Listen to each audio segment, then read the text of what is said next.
Good evening. It's Friday night. It's just gone 6 o'clock for the 1 week.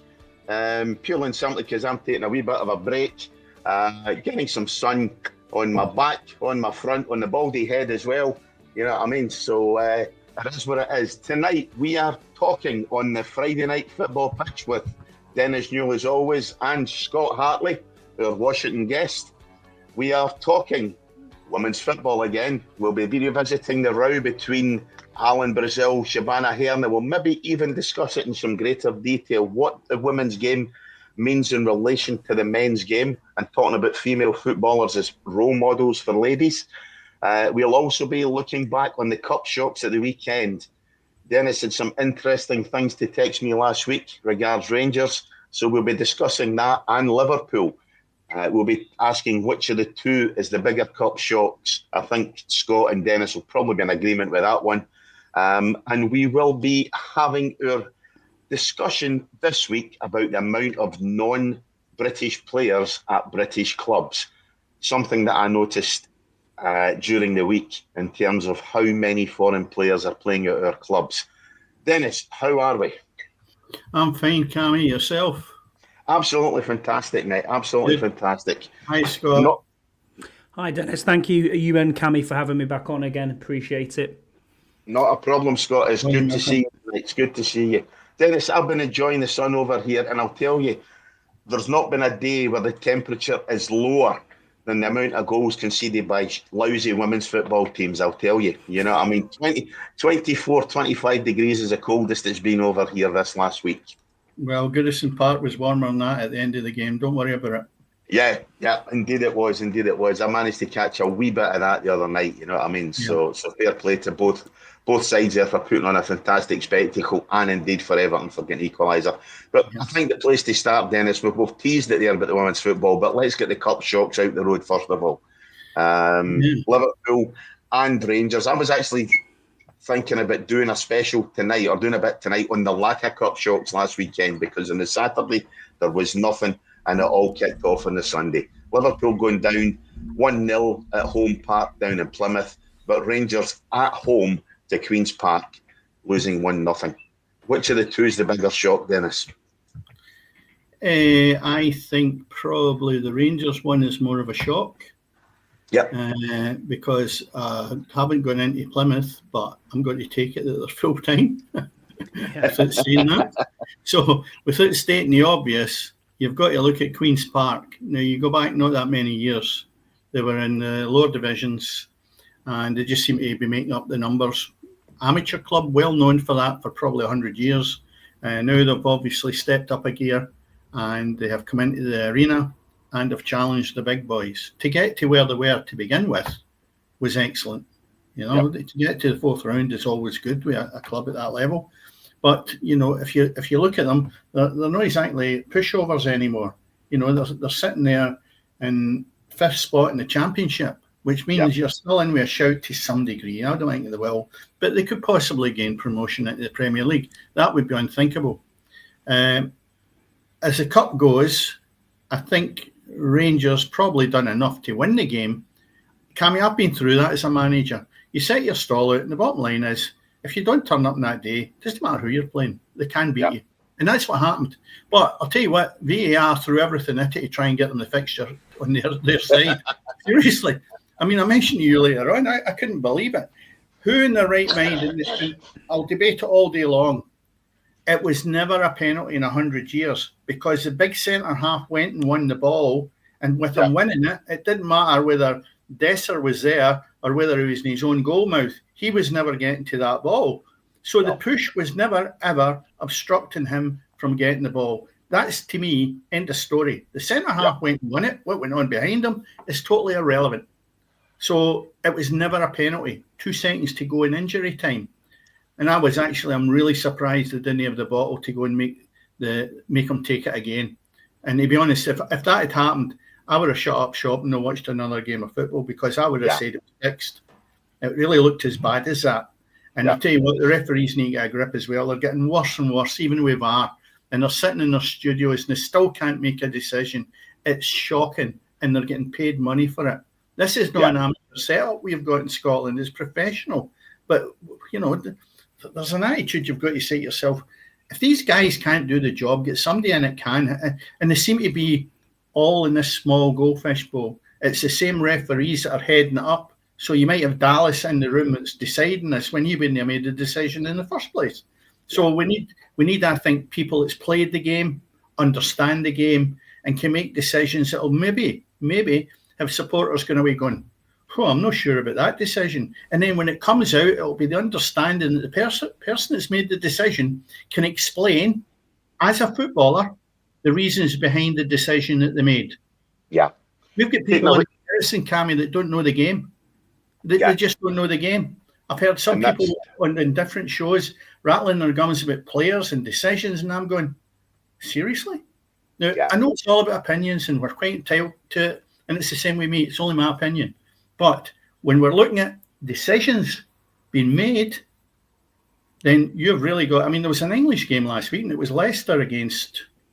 Who were they playing? Man United. Man United, yeah. Man United. Man United player was at least 4 feet off. Now, there was no VAR there, but how bad is that? And when I looked at it in slow motion, the referee was in a wheelchair trying to go up the line to actually catch the play. Yeah. And I thought to myself, this is no good. We're going backwards. Yeah.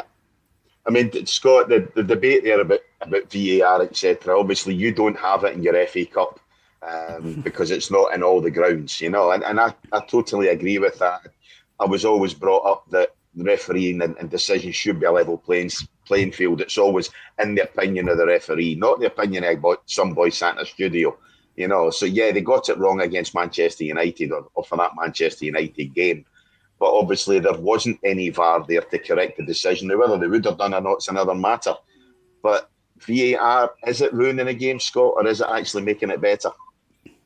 It's completely ruining the game for me. I'm with you exactly, Cammy. I grew up where the referee's decision was final, and I look at it, and when you see something like, let's just take example, Isak's goal against Arsenal, which was chalked off in the first minute of the Carabao Cup semi-final there in the second leg. That is a toe offside. Yeah. And it's like, hang on a minute, where are we going here? And when you get these lines drawn across the screen, it's like.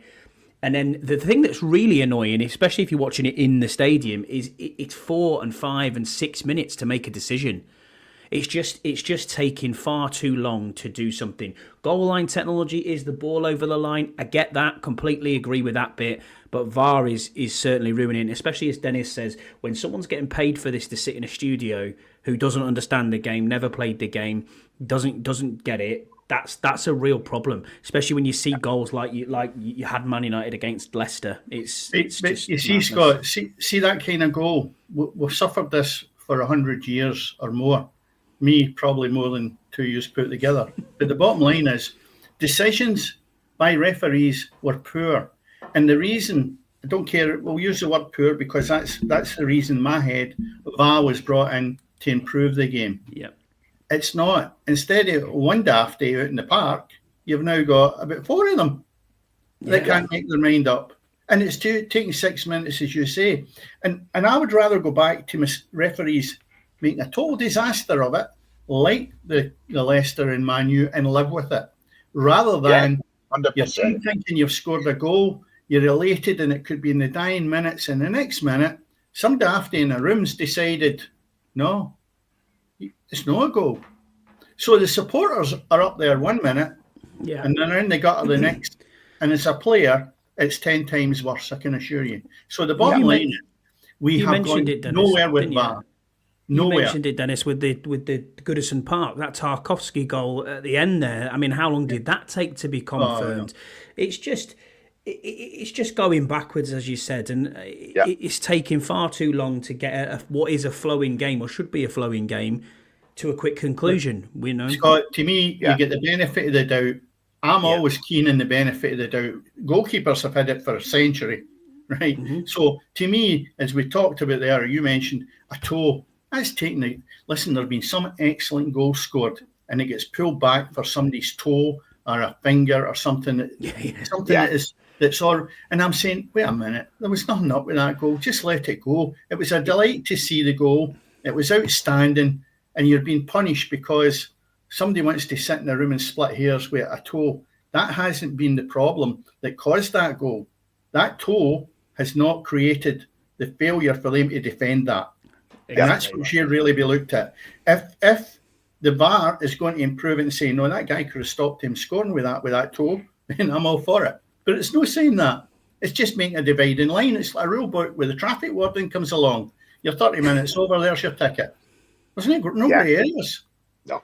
And that's the thing.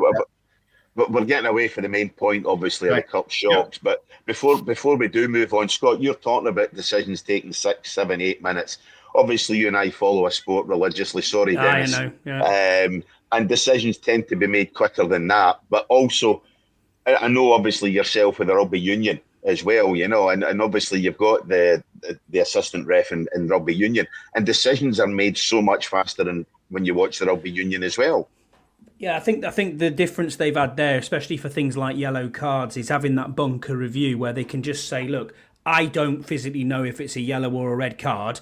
I'll do the old cross hands, off you go for 10 minutes, and we'll come back to it when somebody sat back in a studio and watched it and said, well, actually, I do think that is a headshot, or, you know, it's probably worthy of a red card. They'll go through that framework, and then it'll come back onto the field, and the ref will just call the captains together and say, that's now upgraded to a red.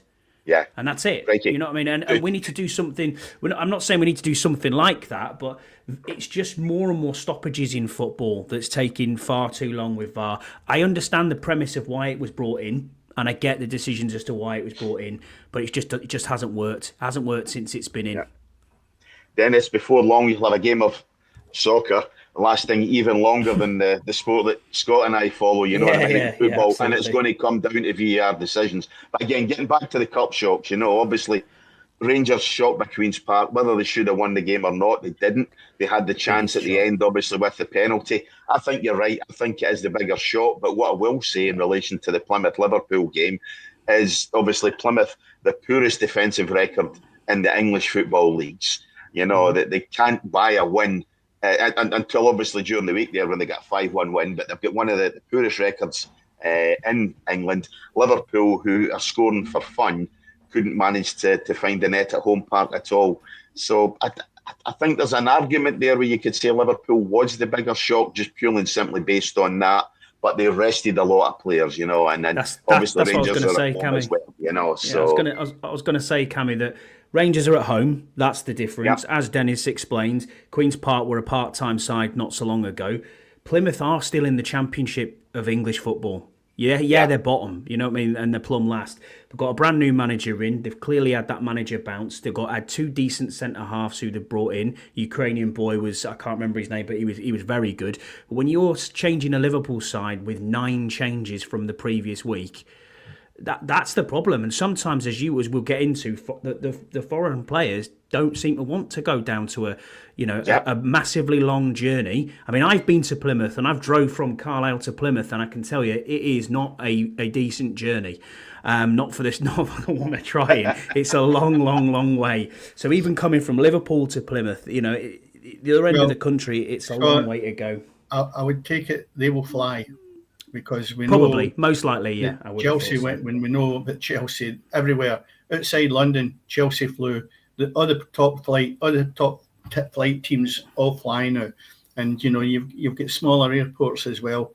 The days of a round trip is only the supporters and the 26 hours, Dennis. That was for me, mate. Yeah. so that's an even less excuse for them. They've been sitting in first class in a plane lately. Yeah, true. True. Yeah, but true. I think for a lot of the players, that'll be the first experience of that, Dennis. Yeah. Well, I think, though, that the Scottish Cup was a bigger shock. Maybe because I'm Scottish, but I'm sure if you were speaking to Scott, if you were a Liverpool supporter, we'd be having a big discussion on it, because it's important for them. And I think also when you look at the Liverpool thing, they've been going so strong. I watched them the week before, and they were outstanding. And I mean, they were absolutely brilliant. And it was just a poor game. I think both teams had a really bad day off. Although Rangers, when you start to get into it a bit more, it was the road crash start waiting to happen. Where does that leave Clements? Where does it leave him now?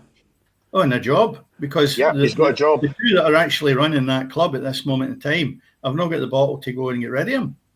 I mean, Right, okay. I think they would be better thought of if they put him out the door and get somebody in. Then I think, Cammy, I think the club and supporters would then think, well, at least they're seen to be doing something. But then it's really going to bring in.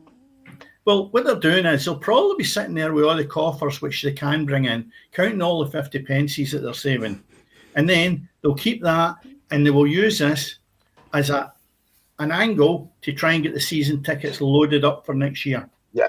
Because the season's done, right? So but you spoke last week about Rangers signing a player for Dundee and they couldn't afford the transfer fee. So there's absolutely no way they can afford to pay Clement off. So they're stuck with a guy who is doing a lousy job for by and by. For most of the season, he's doing a lousy job. He can get a lift in Europe, and Rangers, fair play to them, they've done fantastic in Europe. They've managed to lift their game in the league, but Clement cannot get consistent performances out of Rangers at all. In Scotland, there's only one thing really matters to real Rangers supporters, and that is beating Celtic and winning the Premiership. Forget the rest. Because normally, with the exception of this year, both teams are out of Europe before Christmas. So you've got from Christmas to May, where it's a battle. But if you don't get any battle because you've lost the league before you're out of February, really, then it's a non-event. Now, the guy, to me, has shown that he doesn't understand what's needed to win games in Scotland, right? Yeah. He throws a team in the park, and as I've said, the last 3-4 weeks, because of his injuries, he's had a couple of results because he just gets one of these soft hats, even like what you're wearing the new Cammy. He throws the numbers in there and he just pulls out 11. Yeah. Because it was nearly as bad as that with the injuries. But you look at some of the players, they're not motivated for him. You've got players out there, and I'm thinking, you shouldn't be paid any more than a couple of £1,000 a week. No, in their 20s and £27,000 for Dessers, and you're going out the Scottish Cup. I'm going seriously. So I don't think the manager brings anything to that club, and I think he's exhausted the patience of the supporters. I'll be honest with you, I think they've been very patient with him, because this is about the third blip he's had in relation to other managers who are going out the door. And it's because they've been so shambolic with the guy Beale before it, they're now wondering, where do we go from here? And some of the names that have been thrown up that I looked at last week, they're not going to fit the bill either. No. Rangers have got a major problem in their hands. And it's not just on the playing part. It's from the playing part, the management, the coaching, and the board of directors. The whole shooting match is needing rejigged. It's needing looked at with a longer-term plan. And it's needing people to come in here and understand the game. And it also should be looking at, and they've tried it, and I would be looking for now at the end of the season to use Murray Park and get the youngsters out playing against other teams and see if there's anything there. You might manage to get 3 players, if possible, that could do a job, instead of having some scout maybe going to Africa and try to bring guys back here that are no fit for purpose. We've seen it the other night there with St Mirren, and you've got guys for different continents. The big guy Lasagna, if he'd been decent and up to fit for his job, he would have had St Mirren up 4-0 at half-time. They should have been 4-0 up. He missed 3 great chances. And I'm thinking, what are you bringing these guys into this country for? You surely get players maybe even at Queen's Park that would do a job for you. Mm-hmm. So I think our game is getting hammered. And you touched on it, you were going to mention it anyway. We need to start looking at talent that is no going outside the UK. Yeah. If you look at Tamworth, who played Tottenham Hotspur, I reckon there was 2 or 3 players that could have played in the Premier League. Yeah. There's been a couple of other non-league games I've watched recently. Scott, you'll maybe know it better because you watched that level. And I'm saying to myself, why are we no hunting around about some of these non-league teams and bringing them up? There is good players there. They're better than what we've got in the Premier League. And it's up to you as a manager, if you're at Celtic or Rangers, to get the best out of them. Don't bring in players ready-made. Anybody can do that. I can go and do it. But I'll tell you what, if you're bringing in a guy that's needing coached, then you've got to do it. And I don't think half of them can coach a player or get the best out of them. And I think that's what Clements is like at Rangers. Some of them will get talent, but he doesn't know how to get the best out of them. Yeah, I 100%. completely agree with you. I mean, there's a lot of players who you can look at either in the northeast or the northwest, south of the border, that are in the lower leagues that could easily get into Scottish Premiership sides. I mean, we were talking before we got on air about Luke Armstrong, Luke Plange, both playing for Motherwell now. I've seen them both play live, and you said, Dennis, that people down who at your work have said the same thing. Luke Armstrong was awful for Carlisle, watching him this season and last season. But then there's players like that you were talking about there, like why is Owen Moxon, who was really, really good for us, has Scottish League experience playing for Aherne, what goes to Portsmouth, who are a decent Championship side, why is he signing for Stockport? Why isn't the likes of an Aberdeen or a Hearts or Hibs or any of the on the fringes? Maybe Rangers and Celtic is different. I get that, but outside of them top two, you'd probably say he could fit in any of them teams, and it's not going to cost you a massive amount of money either. No. I mean, Moxon was decent. I'm just wondering if the people in the terraces, and I would love to know what a vote would come out in this, of whether they want the guy with the bobbled hair. I'm using him as one player, there'll be others, or the feather hair sticking all over the place. And would they rather have somebody that looks the part or can play the part? And that's the problem I've got nowadays. They seem to think that when this agent comes along and they have a look at him and all singing, all dancing, he's even got the hair that goes with the war dances. And I'm saying to myself, that's not what we want. We don't want that. We want people that can play football, first and foremost. Yeah. We don't need to go to the other side of the world to do it, because there's a cost incurred with that. And they also don't lend or sell, personally, the way I think about it, to the way the Scottish game is played. Yeah, 100%. We can only look at Europe as and when we do well in the domestic league, right? And it's proven. Aberdeen, Hearts, Kilmarnock, almost a non-event. But that's because they're struggling to get themselves set as a team that's competing in the Premier League. But it seems to me that we're not really bringing the right players in to compete in the Premier League. We're bringing in some of these guys as I've nothing against. It's the same way everything else we talk about, religion and all the rest of it. I've not got an issue with a guy coming from Africa or Mozambique or wherever he comes, if he can come and play. But unfortunately, we must have better talent within the UK that we can afford that will do a better job. You have to wonder about the scouting at some of these clubs. And as I say, these figures I'm going to read out, they are correct. I've got to say 18 months ago, so they're October 2023. But I think there's still a great deal of relevance to them. As of October 2023, there was 3 leagues in Europe or in UEFA that have a higher percentage of non-homegrown talent, if you like. So you're talking about Cyprus has got 70% of its players who were of foreign nationals. Then there's Greece, then Turkey, then it's the Scottish Premier League, then it's Serie A and the Premier League in England. But the difference between Scotland and the 2 leagues below them is they're bringing in quality players. As you say, Scotland, we tend to be bringing in foreign players who are either struggling to adapt to the heat, the lack of heat, to the cold, to the style of play. It's much more physical apparently up here than it is elsewhere, so they don't have the physique to deal with the Scottish game, and I think we do need to be questioning seriously what the impact of these clubs bringing in so many foreign players to the nation, to their clubs, is doing on the league. It's going to be having a detrimental effect on the national side, we know that, but it's having a massive effect on the trash that we're having to watch week in, week out. Yeah, I totally agree. And when you look at Celtic, right? I'm just going to look. I can't remember the guy's name, so I'm going to look it up. Right? Who is he? The boy that they brought in last week at left back to replace Taylor? It's no Scales. I don't know where the boy's there. I haven't got it.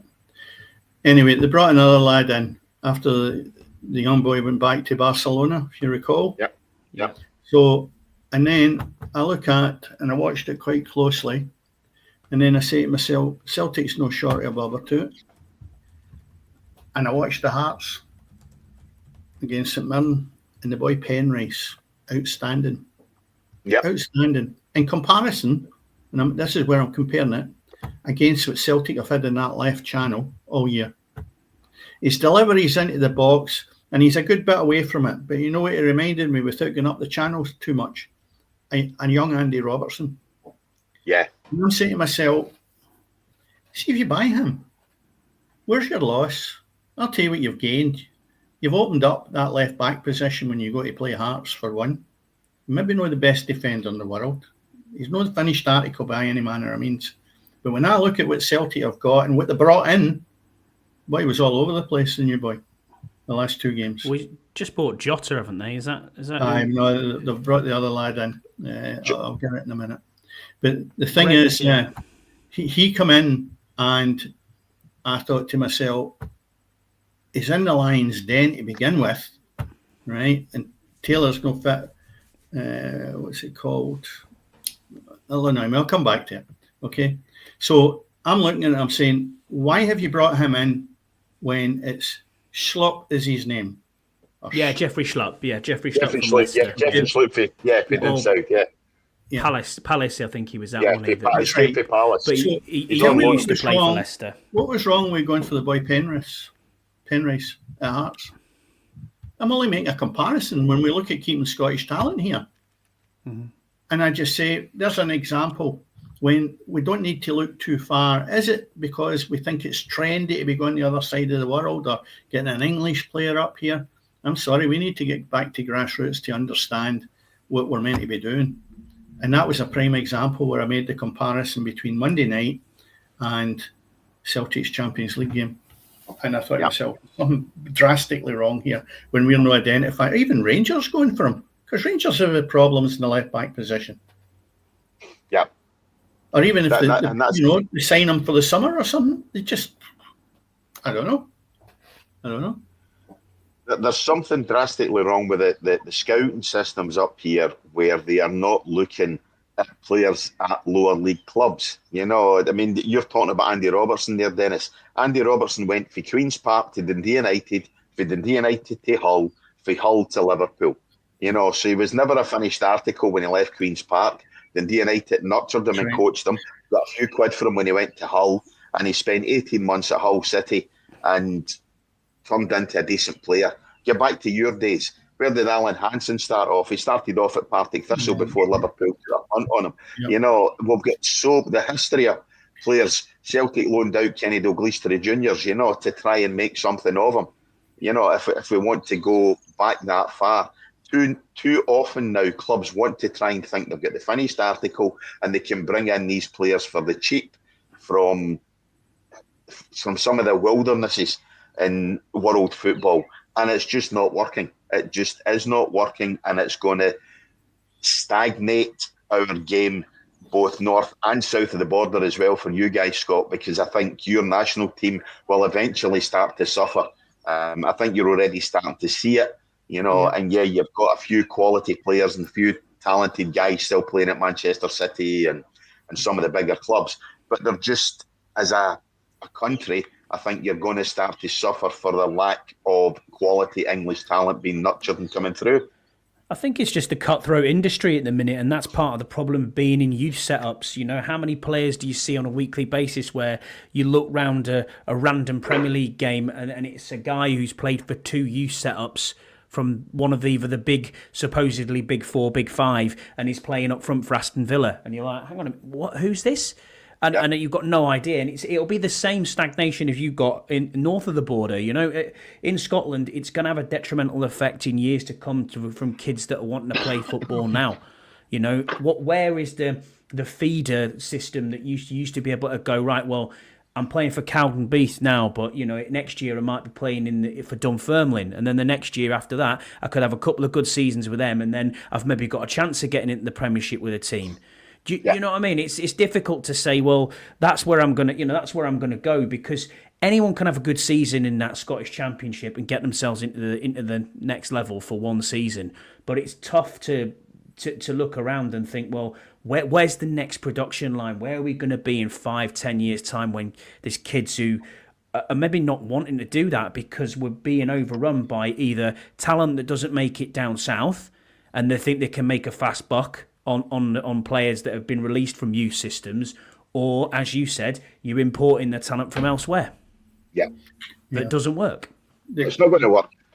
No, I think one of the things as well is that if you look at what we have at home, we're not utilising it. I'll go back to Penrice. The thing is, it won't cost Celtic or Rangers anywhere near what it would cost if they go to Crystal Palace or another club with the quality, because they're not going to let that player go because he's of value to them. And I'm yet to be convinced that Kearney will appear here in the summer. If he does, I don't know what they're doing with this one, because the boy is injury prone. He's hardly set the head on fire at Arsenal simply because of his injuries. Now, you could be buying a damp squib here, and it could cost them a lot of money, when in actual fact, cut your losses, go and get the left back at Hearts. You'll sell them on, you'll make money, right? That's what Celtic do. They want players in, but they're continually shortchanging the supporters by not bringing the best quality in. I'm not going to go through that team tonight in Celtic, right, in relation to each one individually. But in the next few weeks, there's an element where Brendan Rodgers sings their praises and then they fall into the gutter.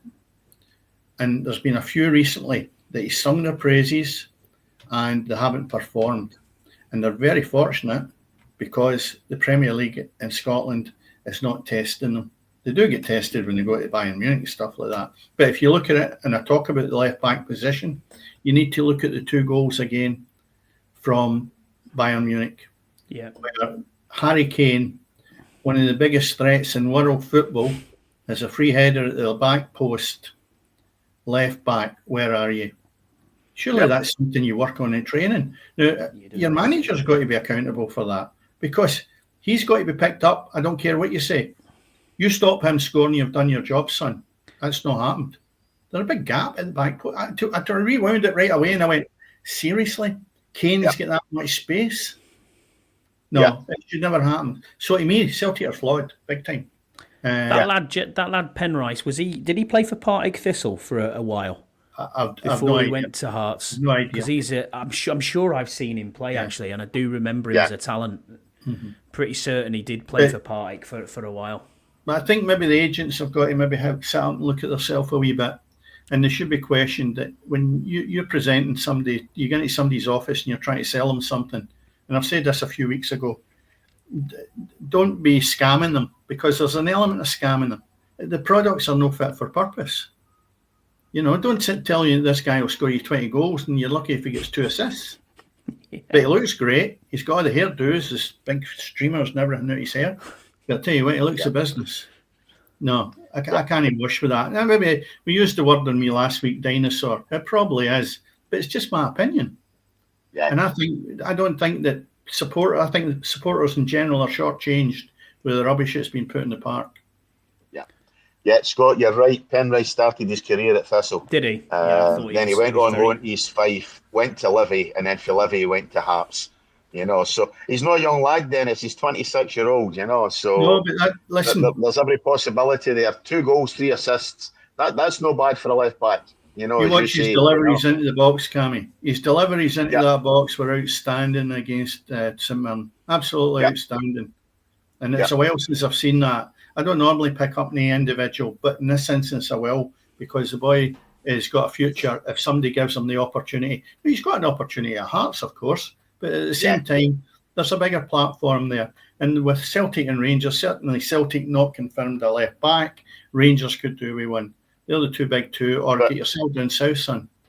Yeah. But he's done it the right way. He started at Firhill. He's built, you know, he's went East Fife, he's went Livingston, and obviously the Premier League. And then he's moved on to bigger and better things at Hearts, you know. So that's what we were talking about earlier on in terms of developing talent, you know, and looking into the lower leagues for players who are quality. One final question, Dennis, it's going to sound loaded before we leave this spot about the amount of foreign players. Who's the world champions? Argentina. What country won the World Cup? Argentina. I'm pretty sure it was Spain. No, I'm pretty sure. No. I'm going to say Spain, because I'm pretty sure Spain or whoever it is, they're European champions anyway. Spain. Yeah. If you look across UEFA at the amount of expatriates in league, take the big 5 leagues. Spain have got 10% less foreign players than the next big league, which is the Germans. And I think that's pretty much what you're looking at there. In terms of if you're wanting to succeed on an international stage, you need to develop your own homegrown players, and Spain are doing that. And if you're talking about Argentina, across the world, Argentina have the second least amount of foreign players playing in their leagues. Yeah, I think some of the stats you mentioned before, I'm not Cammy, sure. was loaded on the Cypriots being. I don't know. top. I don't know. 2022. I don't even know why Argentina. I'm looking that up. Didn't they? France scored 2 penalties. So how was it right. loaded? I apologise. No, I'm saying I was asking a loaded question there in terms of Spain being a successful nation, in terms of Argentina being a successful nation, asking the question, who is the most successful nation in the world just now? It's these 2 countries, and they're the 2 countries with the lowest percentage of foreign players in their league. So they're obviously developing homegrown talent to succeed on a national stage. But there's quite a few of them actually play in the UK. There is. But in terms, obviously, at home as well, if you look at Spain have got more Spaniards playing than foreign players, but whereas every other country across the world has got more foreign players playing for them. And do you think leagues. Do you think that's down to instant success? And this is something that we could maybe. I'm not saying let's just touch on it, but do you think it's down to the want society of not allowing teams or players or managers to build over time and say, as you said, Dennis, earlier, have a competitive Scottish Premier League where you have 4 or 5 teams that are vying for it, and you think, with a month to go, as you said, in like April, it could be one of 4 teams winning the league. And then, I thought Aberdeen were going to put up a decent fist of it this year, but they dropped off. And then you think, well, maybe it's going to get a bit more competitive like that in years to come. But at the moment where it's just them top 2 teams, and as you said, it's over by the end of February, what's the point? Of course, because it's the culture of we need to win now. Yeah. Well, you'll always find that the big 2 there are driven to their success financially. It's a financial thing. Nobody's going to compete unless they get somebody from the Middle East or somewhere like that and plough a lot of money into the lower teams. Hearts are doing their best, but it's never, ever going to be to the level of what you would do to overcome Celtic and Rangers. Right. I can't see that ever happening because the product is not good enough to sell out with playing against Celtic and Rangers. That's the problem you've got. It's about selling the product. We can't even get games on normal TV. Cup ties last week, you get the English games, but you couldn't get the Scottish game, and you've got to pay for it. And I'm thinking, who's coining this in? The ordinary guy in the street that probably can't get to football matches now for whatever reason. It's quite sad because they've supported the clubs all their years, and for whatever reason, unfit, whether they don't work, or money or whatever, the bottom line is they can't get to the game, but they've got television.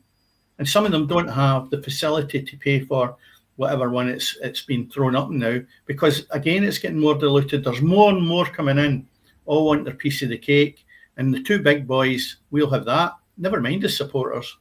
So I look at it and I say it's a financial thing that the smaller clubs will now soon have to be self-dependent, and that's where our argument going into another thing about artificial surfaces, because they need to get revenue from all different sources. But I go back to it, which was our original thing, bringing foreign imports into Scotland to improve the game hasn't worked, and it will never work. We have seen some coming in. Europeans especially have been excellent, or Scandinavian, they've done really good jobs. But we seem to be stretching ourselves away outside Europe now to bring players in. And I keep repeating it, are not good enough to do the job. Yeah. And managers are under pressure with that. Seriously. You look at, I go back to the game on Monday night, easily the three chances that Lasagna missed could easily have got somebody the sack, and it's not good enough. So I look at it and I can have a rant all day long. I don't think this will change very soon. Because it's a financial thing, and I think some of these boys coming in will not be earning a lot of money. They won't, and therefore it's an easy option. It's all money driven. And you look at it, and what was it yesterday? £7 million Hibs lost last year. I think it was 7 million. Wow. How can you lose that? Well, unfortunately, that's the way it's going. And I mean, who are Hibs trying to compete with? You know, that's the thing. They're not going to compete with Rangers. They're not going to compete with Celtic. They're struggling to compete with Hearts, you know, and they don't have a manager who I would imagine is coining in big money. It's not, a big name they have in charge at Hibs, you know. Mm-hmm. So wonder what kind of players they're bringing in, you know, what kind of wages they're playing. Because let's be fair, I mean, Easter Road gets a decent crowd. You know, I know how much you rave about going to Tynecastle, but Easter Road gets a decent crowd. Yes, you know, so good club, really good club. You know, and if they're losing £7 million, that's down to mismanagement. It can only be, and it's obviously down to again paying too much to players. You know, and not having the revenue from TV and not having the revenue for other sources as well. How many people in the normal day's work, if they were director of football or they identified the player and they put their name against it and there was 100,000 here or £500,000 to get him for a year or 2 years, how many people in normal life, if they made these kind of catastrophic decisions, would be in work the following year? I don't know anybody. Yeah. I look at the people I work with. If we made these kind of blunders by people turning up to their work and they were useless, no fit for purpose. Useless a wee bit hard. Not as good as you were thinking you were buying into is maybe better. Yeah. The problem is it's the identification of these players and who's accountable for signing off this. I think the days have gone by now where the manager's fully into it, but he will have a say, I'm sure. But the bottom line is, when this player has been presented to you, do you not have a trial period in your head, or is it straight, there's £500,000 that's going to cost us? Because I've complained about the quality of the Hibs defence the last 2 years. It's improved a little bit, maybe a big bit this year, right? But the last 2 seasons before it, they were absolutely shocking. Now, I'd assume that's where they've accumulated that £7 million loss. This came from whoever bought the players in, and they're just being good enough. So you look at back and you say, that's where the clubs have got to tighten up. That's where they've got to identify when we spend money, is it dead money? Is it money that we can recoup? Well, that's the thing, you're not getting money back in. But Scott, I mean, how often now over the last 10, 15 years have we all been guilty of saying, you know, about football now, it's a business. As Dennis says, what other business are you going to get away with losing £7 million? You know, so football wants a business. Yeah, exactly what Dennis was saying. I'm seeing it firsthand as a Carlisle fan. We've just brought in 12 new players in a January transfer window and sacked the manager on deadline day. Mm-hmm. So we're on to our third manager right now. We have American owners, as I said last time on your show, who took over. And I'm honestly, we're in the process of probably losing about 2 mil off transfers alone in a season. You know, you're paying players massive wages, like $9,000 a week, $7,000 a week, and this is we're 92nd out of 92 in the football league. Do you know what I mean? And you're 6 points adrift, and you've got how much does it cost to pay someone off, a manager, who's just come in on a 3-year deal, and you've already paid $250,000 to his previous club to bloody get him here. It's bonkers. What kind of people are negotiating these deals? There's my worry. People who are not football people, Dennis, and that's the problem. How's the new manager expected to build a squad when you bring in 12 new players as well? Yeah, that's exactly that. Cammy, there's always a budget at every football club, right? But it seems to me when you look at Carlisle, what is the promises that you're going to get for that money? Yeah, nothing. You buy a car, it'll do 100 mile an hour if you pay X amount for it.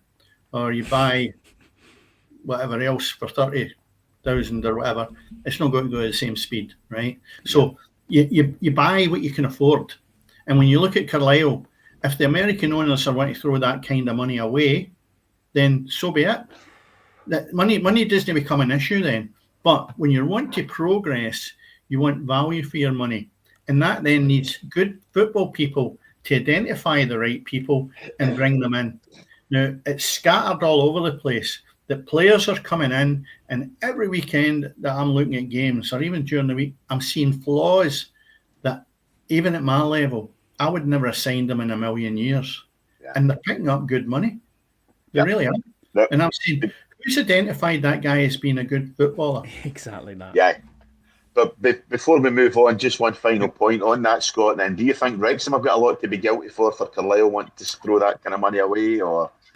Quite possibly, but it goes back to my earlier point. In all walks of football, whatever you're at, it's about the wanting success right now. That's the thing. Everyone wants success at a football club, but it's short-lived, and it's not. And there's no long-term vision and sustainability of what it is. Because lower league football, which I watch, and Scottish football will be exactly the same. It's about how you can sustain long-term progression. That's what you need in the game, and it needs to be driven from the grassroots upwards. Well, you just don't need to look too far away for your back door. Gretna. Correct. Yeah. That's a prime example where money bought success, and then when that money dries up, they're back now playing in the Lowland League. Yeah. So you look at it and you say to yourself, money does help, but I think it's got to be managed an awful lot better by who you bring in. So the supporters' money that he pays every Saturday is getting value for money. And it's not just some guy that's come in that's lying in his pockets and he's not doing a job. Yeah, indeed. Couldn't agree more. Indeed. Listen, don't you tell him that. Don't tell him somebody's starting to agree with him. For God's sake, come on, Scott. I'm going to listen to him every week. Right. Quickly, we'll move on to something I know Dennis and I will agree with, but Scott, I don't know, obviously, yourself. We touched on it last week when we had Graham Duffy on. Graham had mentioned to us the argument between Shebahn Aherne and Alan Brazil on Talk Sport, which has obviously hit the national media. Everybody was aware of it last week except Dennis and I, at the point in time where Graham told us. I've looked into it a wee bit in terms of they had a disagreement in terms of Manchester United's policy. Yep. You know, Manchester United have got the policy now where they've got this Plan 21 and Plan 1 or whatever it's called, you know, in terms of they want the women to get their first league title. They want the men to get their 21st. Probably the women have got a better chance. They're only 6 points behind Chelsea. I think Manchester United are probably about 4 years behind Liverpool or Manchester City or Chelsea or whoever else, you know. But Aherne was saying that the women virtually have as much right and as much backing as what the men should have. Obviously, we disagreed on that, and we've looking at broadening it a wee bit, Dennis, in terms of, obviously, Graham mentioned last week that you look at the women's game now, and I think we're all in agreement with this. They can't buy a goalkeeper to save themselves. Man, you know, unless you're Glasgow City, Rangers or Celtic, you're getting trounced week in, week out up here in Scotland. And I think down south, Chelsea are much the same. You know, Chelsea are the biggest dominant force in women's football down there. They've drawn 1-1-12 of their games. Manchester United have got a long way to go to catch that. But where do we go with women's football against the men, Scott? Yeah, I mean, do I think it's the right thing for women and young girls to do? Absolutely. It's everybody's game. I completely agree with that, and I think it's fantastic. Should they be paid? We hear this a lot, and on the same level as the Manchester United first teams? No, not until the product on the field is as good as what we get at. The biggest thing out of all of this fallout for me between Alan Brazil and what went on TalkSport. Look at Jim Ratcliffe, who owns Man United. What was he doing at the time when the women were lifting the first ever FA Cup? He was watching the men against Arsenal at Old Trafford. That says it all for me. You know what I mean? If he was that interested in what the women's game was doing, he would be there going, well, hang on a minute, the women's team can win the first ever trophy here. and he would have been at that game. Instead, he's watching the men play Arsenal because in his mind, he knows what's important. The choice of words on Dinosaur of Alan Brazil, it's a poor choice of words. I get that, but I understand where Alan was coming from. I did enjoy Gabby Agbonlahor being the peacemaker in the middle of it, but now we've seen people like Jeff Stelling's now got himself involved in it all. There's been a bit of a Twitter spat around it, and he's saying no, that's this is the level of what we're getting at. But we've talked about it as well. You shouldn't be on a bus, a luxury bus or a flight to wherever you're going to. I mean, Man United's women will fly routinely to London and vice versa.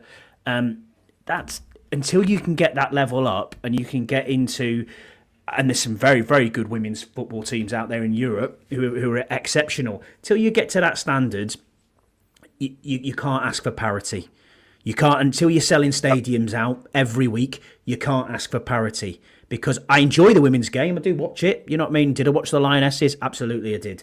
But it's not. It's going to take years to get to the level, and it is going to take absolutely years and years, maybe decades, to get anywhere near that. Because we all know where Man United's main market is. It's marketing that team abroad and around the world to bring in more revenue to make the first team better for the men's. It's as simple as that. Dennis, I totally agree with Scott there and what he says. And in terms of until the women are self-sufficient, you talked about it earlier on in the lower leagues, until the women are self-sufficient and aren't subsidised by the men's team, they have no entitlement, in my eyes, to ask for, as Scott says, parity in terms of wages, parity in terms of travel, parity in terms of anything at all. That's my thinking. I'm pretty sure you're going to be the same. Without a doubt. I'll say again, like Scott, I would love women's football to really get up a gear. It'll not happen because it's not ready for it yet. They've got a long way to go. But I'd love them to have a Ronaldo or a Messi, and I'll be the first one a ticket to go and watch them. Just now, you can't get a goalkeeper that can save a shot. No. I just wish that some kids now realise, wait a minute, I'm a girl. I just need to really hit the target and I can score. Make myself a few bob. I checked it out, Cammy. I think it goes from about 6,000 to 20,000, which is a Premier League salary of Scottish football ladies. Yep. So it's not enough that if you want to stop working, in my eyes. I think if you think that that's a real job, which a lot of them do, they're delusional. But then I think a lot of them is delusioned with the fact that they think they are in a level playing field with men. I think they think they're as good as men in a lot of cases because they demand the same things as men. And that means pitches, it means gear, it means everything else. And as I said last week, and I always feel sorry for it because I've been through it. At the side of a pitch, when I was at East Stirling, when we didn't have this particular gym open, we're at the side of the park with the headlights of the cars on to try and get us some lights so we could train. These girls, half of these girls will not experience that. Let them go in the trenches first and then come back.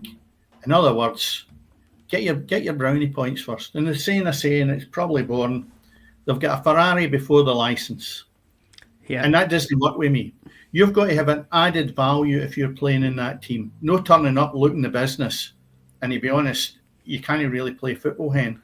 But when we look at it, you're playing in the best pitches, you've got the best gear, you're getting paid for it well, and then you look at 300 yards along the road, you've got guys playing junior football for a pittance, some of them, and are far, far superior.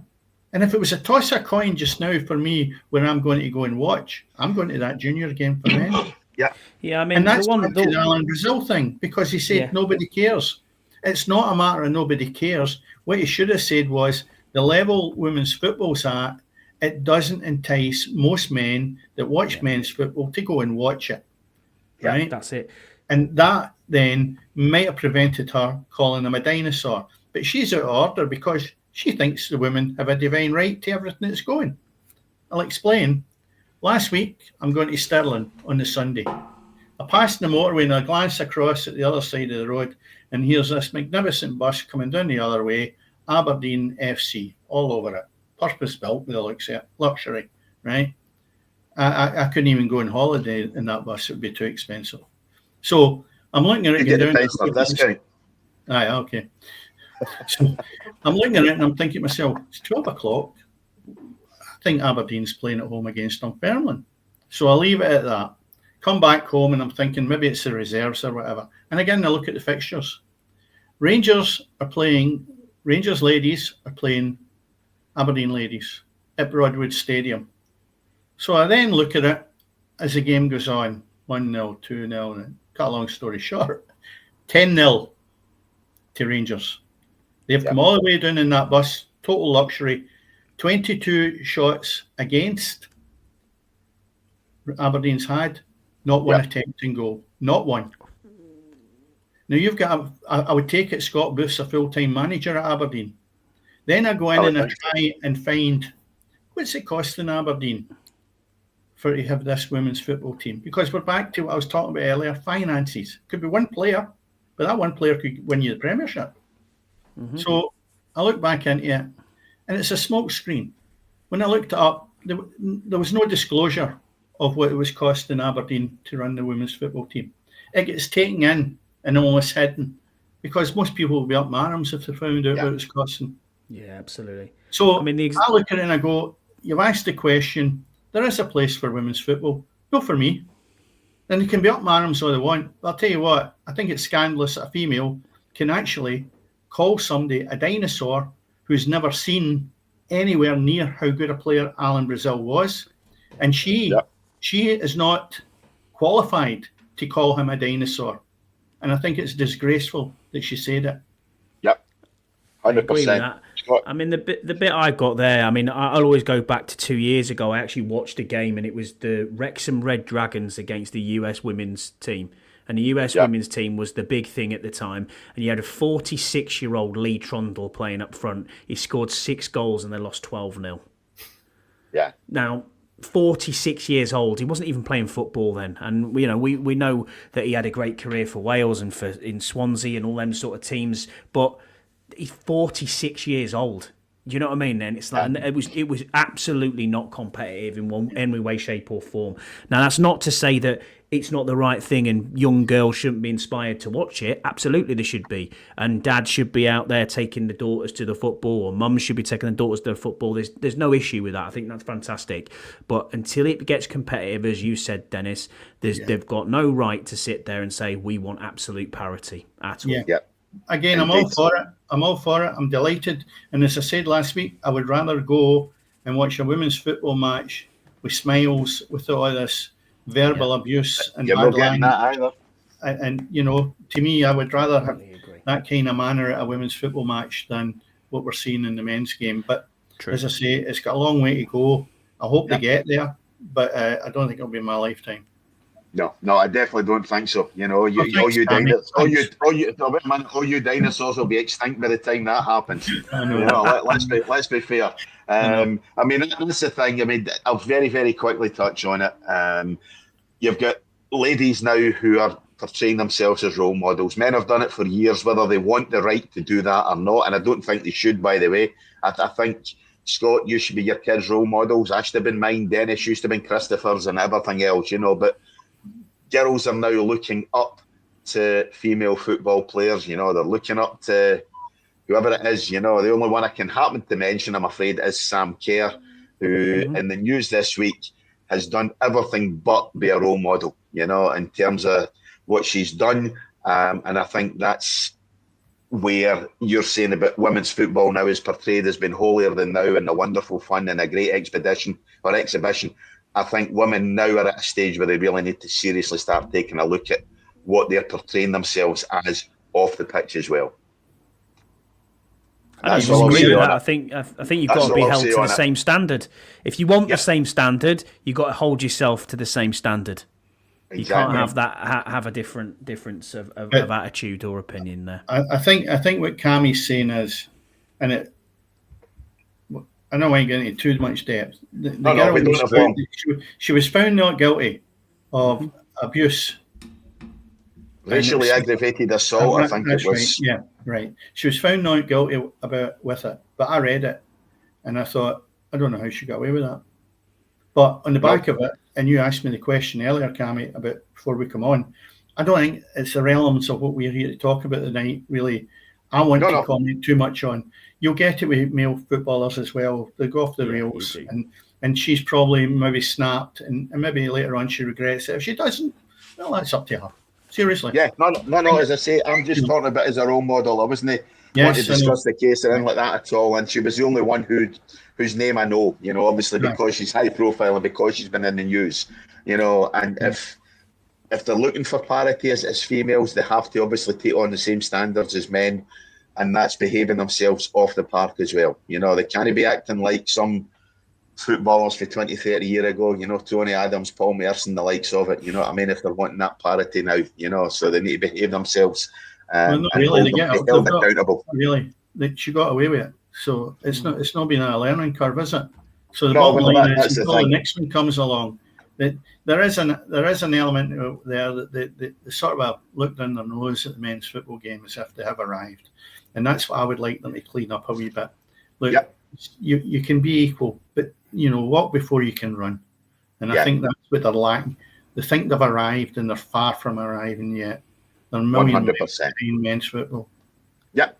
Anyway, guys, it's been a fun show, somewhat controversial, but it's actually not bad. We've done pretty well tonight. We reined it in pretty well. Dennis, thanks as always. Yeah, Scott, it's been an absolute pleasure. Really appreciate you coming on tonight. Tell us what else you're up to, Scott. What else you do? Where can people find you and get more of your work? Well, if they want to, they can watch the 1 Point Safety show. It's on YouTube. That's 1 Point Safety 4. If you want to watch us talk about American football, you can obviously come along. That's absolutely no problem. But it's a pleasure, as always, you having me on. I thank you for your time and Dennis's time. It's been great. I love talking any sport, really. So by all means, if you want me back on in the future, I'd happily come on. Thank you, gents. No problem. To have you on as always. Yeah. Yep. Indeed. Well, guys, I've got a table booked. I've got the wife sitting there waiting for me patiently. She's trying to hold a table. So I'm going to head up there.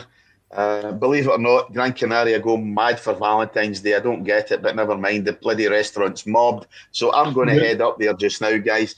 Thank you very much. Next week, we're back to our normal time of 7 o'clock. So go ahead, like, subscribe, tell your pals, hit that notification bell to get alerted of any new shows at all. You maybe happen to see me lying in a swimming pool somewhere. You never know. Not before next week, but guys, thanks very much. Good night. Enjoy your holiday, Cammy.